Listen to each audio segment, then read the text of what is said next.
Hey, Brett here. Good afternoon. This Monday, April 21st. We just learned that the Pope has died. Um, Lots going on in the world today. What I want to talk about today is scars. And I'm going to call this talk Dog Bit. Dog Bit. I'm a dog person. I've always had a dog as long back as I could remember. In my entire 66 years, I've only been bitten by a dog once. And it was by this one sitting right over here next to me right now. And it was human error. In fact, when a dog bites you, it's human error. Can I say that again? When a dog bites you, it's human error. People are different. People will give you a scar for no damn reason. A dog does it because you've crossed a line. And this dog of mine is one of the sweetest animals you've ever known, Jocko. But he's a rescue pup, and that means that when we got him, he's coming from a bad situation. And when you take a dog from someone, they generally don't tell you all about the abuses they've perpetrated on that animal. But you sure can find out later.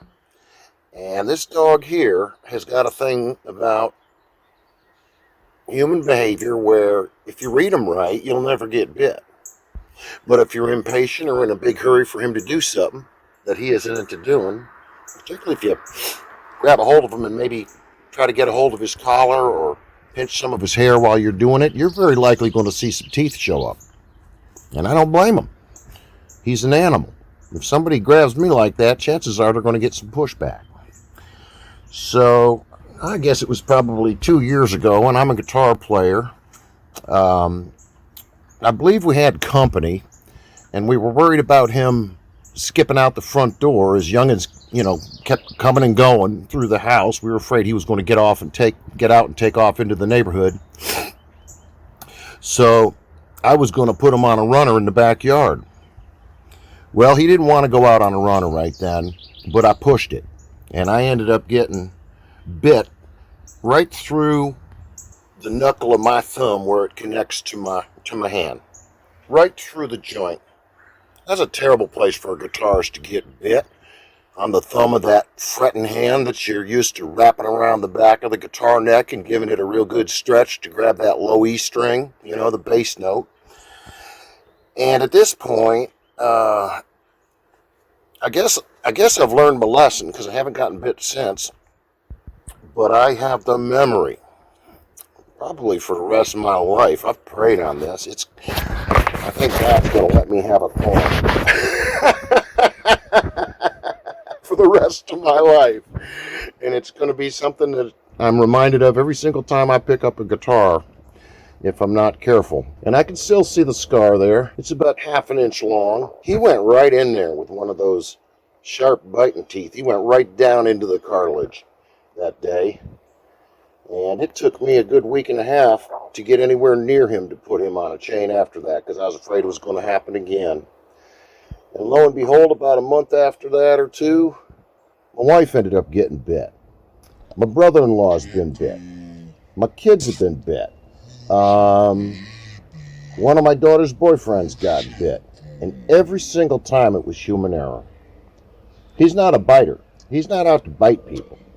Most people, I'd like to think, aren't out to bite people, although they often prove me wrong. But I was looking at that scar on my thumb the other day, and that got me thinking about a whole bunch of scars that I've got. And scars, I tell people, and I'm probably not the first person that's ever said this, I just believe that scars are proof that you've been living, and that you haven't been living a sedentary life. People don't get scars sitting in the man cave watching a football game with a beer in their hand. Okay?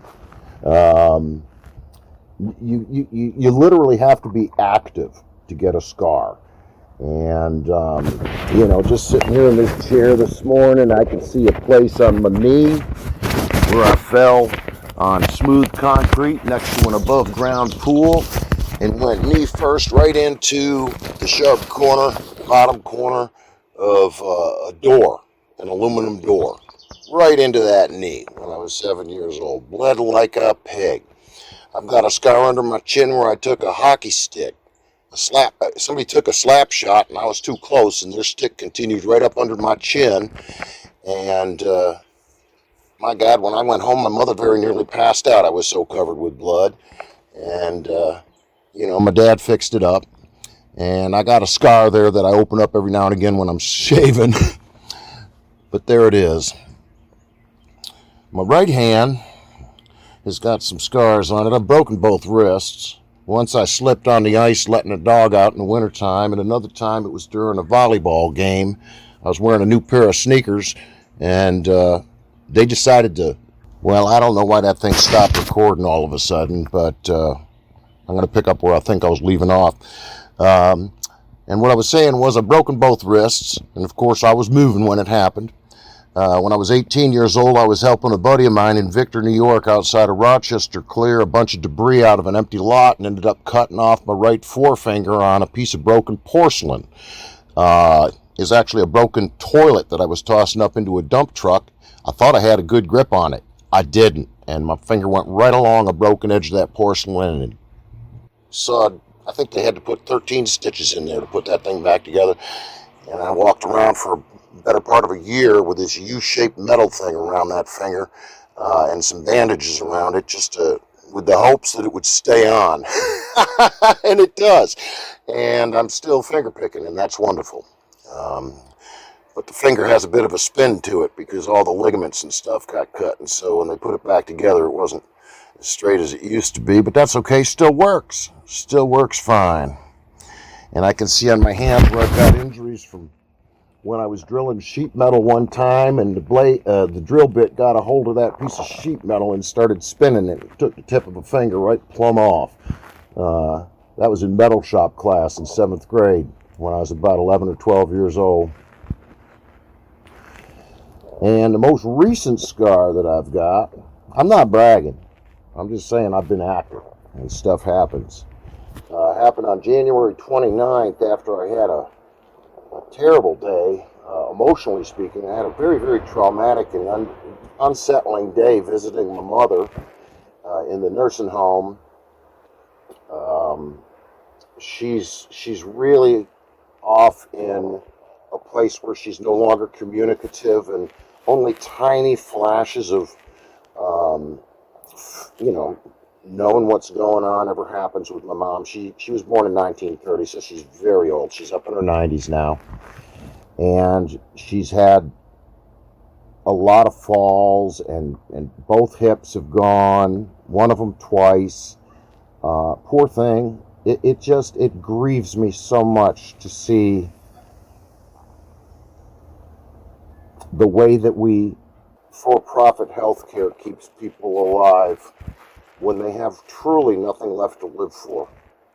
And for those that look at the other side of the grass as being the time when you're in a wonderful, pain-free afterlife, you'd think that any Christian physician would think twice about preventing you from getting there.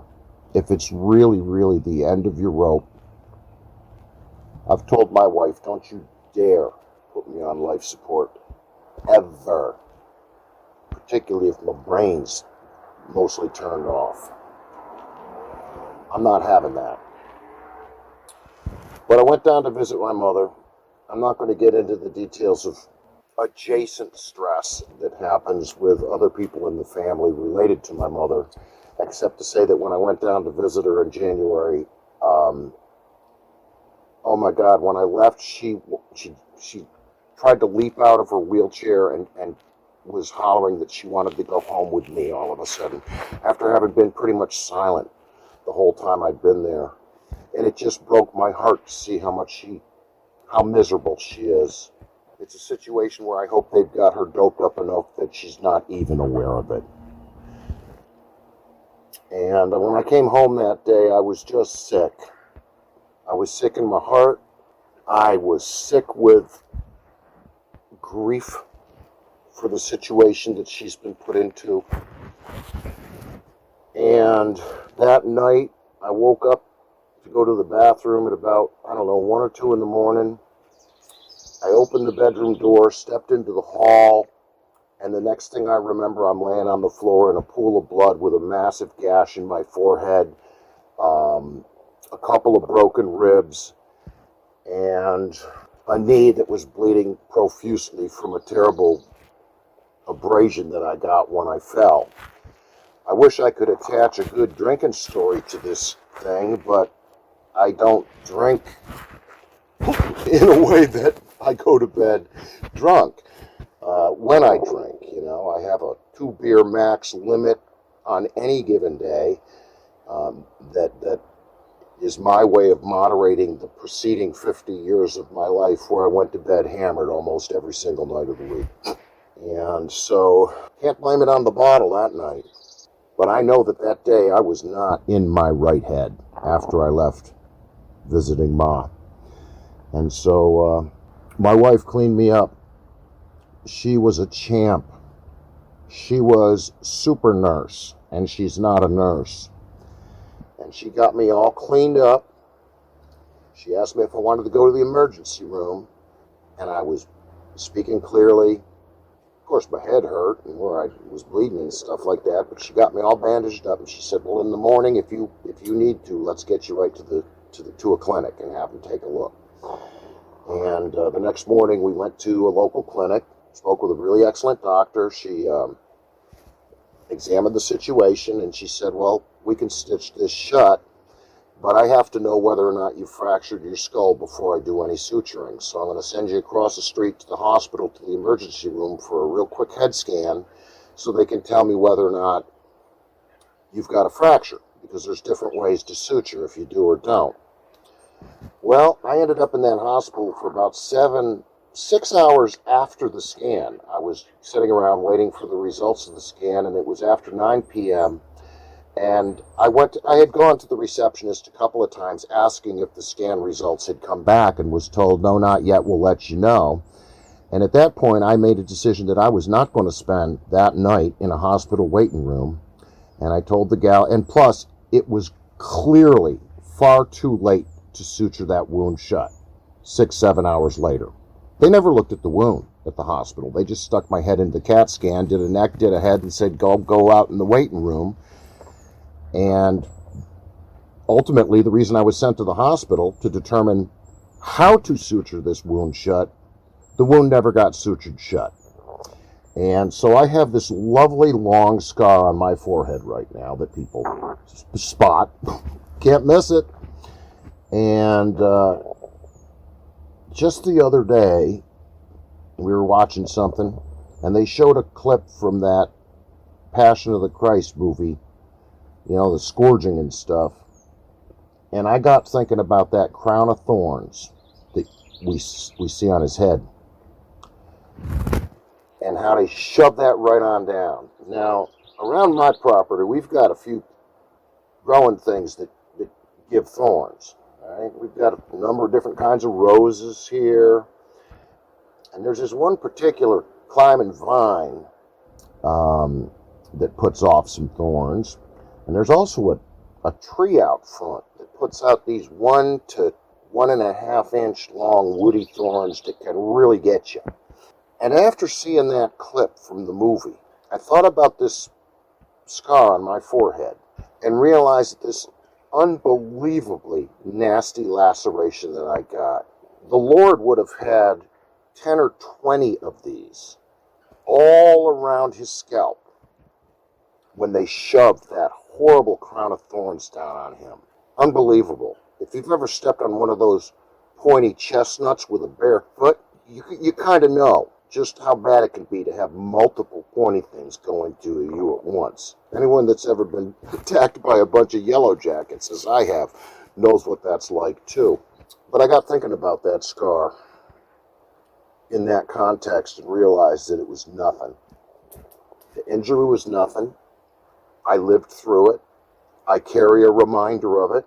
But now, whenever I think about it, I'm going to think about that crown of thorns and how many of these scars I'll see on his head. If we can still see the holes in his hands in heaven, we're going to see the scars on his head and back. And when you talk about you get scars when you really live, whoever lived more fully than Jesus. Think about that. As a man, whoever throughout human history lived so fully? Nobody. That's how he got his scars. Think of your scars as reminders of things that didn't kill you. Think of your scars as something that changed the direction and trajectory of your life in order that you might not get another scar like it. Live and learn. My daddy used to say to me when I was a kid, we were not an affectionate family. Okay, I was raised according to the Dr. Benjamin Spock model of the 50s and 60s, which means you get about as much affection from your parents as you might get from Leonard Nimoy's character on Star Trek, which is none. We were raised to work, we were raised to learn, we were raised to obey, we were raised to smile for pictures even when you didn't have a smile in you, in order that the documentation of the family might look happy. I call this the picture myth. I don't know of a single family picture where you can see anybody's scars. Not a one. There's a couple pictures of me missing a tooth because I got hit with a baseball one time when I was a little kid out in Indiana. I was drinking a soda and somebody hit a foul ball and hit the can while I was taking a sip and knocked one of my front teeth right down my throat for a couple of years before they were able to cap it. You know, a broken stem there. My school pictures show me not smiling or smiling with my lips clamped tightly shut because I was very self-conscious about that. I guess missing teeth is another evidence of having lived.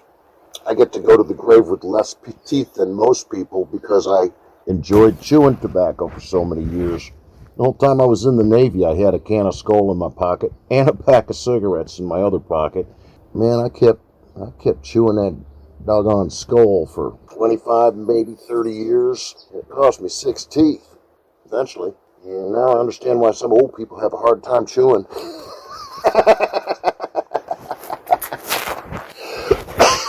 Oh, Lord have mercy. By his stripes, we're healed. Scars are stripes. Today's the day after Easter. What did he look like when he reappeared to those apostles and disciples and stuff? We know he had holes in his hands. Thomas stuck his finger in one of them. And in his ankles, I presume. I think they put one nail through both ankles. Scars are evidence that we've been living.